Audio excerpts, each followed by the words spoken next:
আক্রমণ হয়েছে সেটা আপনারা নিজের মাধ্যমে দেখেছেন, কিন্তু পরবর্তীকালে ওখানে তবুও আমাদের শিক্ষামন্ত্রী অনেক ধৈর্য দেখিয়ে ওই ক্যাম্পাসে তিনি ঢোকেননি, কিন্তু ওরা অপবাদ দিচ্ছে যে আমাদের 30 বছরের পরে কিন্তু বাংলার মানুষ খুন সন্ত্রাসের বিরুদ্ধে বাংলার মুখ্যমন্ত্রী মমতা ব্যানার্জি অন্যায়ের যে প্রতিবাদ করতেন তার পক্ষে রায় দিয়েছিলেন।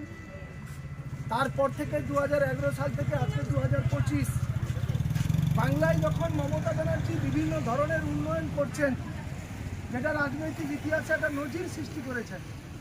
বাংলার শুধু সফল মুখ্যমন্ত্রী নয়, ভারতবর্ষের 1 নম্বরের মুখ্যমন্ত্রী স্বীকৃতি তিনি পেয়েছেন উন্নয়নের মাধ্যমে।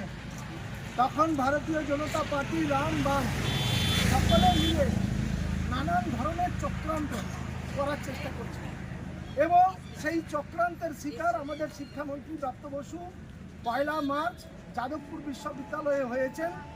তারই প্রতিবাদে আমরা আজকের কাঁথি 3 নম্বর ব্লক প্রাথমিক শিক্ষক সংগঠন, মাধ্যমিক শিক্ষক সংগঠনের পক্ষ থেকে আজকের একটি ধিক্কার বা প্রতিবাদ মৌন মিছিল আমরা করলাম এবং নিশ্চিত আমরা ভারতীয় জনতা পার্টি, রাম বাম মিলে যত চক্রান্ত করবে তত বাংলায় কিন্তু তৃণমূলের পক্ষে ভোট বাড়বে।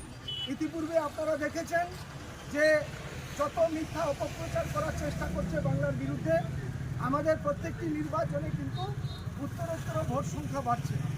অতি রিসেন্ট দেখেছেন যে বিধানসভা নির্বাচনের পরে আমরা একের পর এক যে উপনির্বাচনগুলো হয়েছে সেই উপনির্বাচনে আমাদের ভোট পার্সেন্টেজ বেড়েছে এবং উপনির্বাচনে দিতে দিতে আমরা জয়যুক্ত হয়েছি।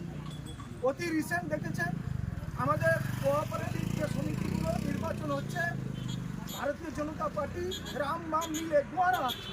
তো এক্ষেত্রে নিশ্চিত যত চক্রান্ত করবে, যত অপপ্রচার করবে, যত হামলা করবে তৃণমূল কংগ্রেস তত শক্তিশালী হবে এবং আমার বিশ্বাস আমি আমাদের আজকের এই মৌন মিছিলের মাধ্যমে সেই বার্তা বাংলায় পৌঁছে দিতে চাই। ভারতবর্ষের একটি সরকার চলছে, ভারতীয় জনতা পার্টির সরকার, যে যতই উৎসাহ, যতই উন্নয়নকে স্তব্ধ করবে তত আমাদের বাংলার তৃণমূল সমর্থক আরও ইউনিটি হবে এবং সেটা নিশ্চিত প্রত্যেকটা নির্বাচনে তার প্রতিফলন ঘটছে। তো আজকের সেই কাঁথি 3 নম্বর ব্লকের শিক্ষক সংগঠনের এই রকম একটি মৌন মিছিলকে আমরা স্বাগত জানাবো। আগামী দিনে আমাদেরকে আরও বেশি সংগঠিত হতে হবে, আরও বেশি শক্তিশালী হতে হবে।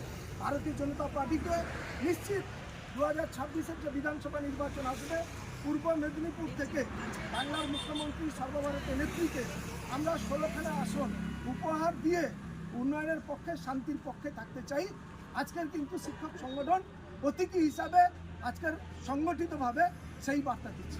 ধন্যবাদ।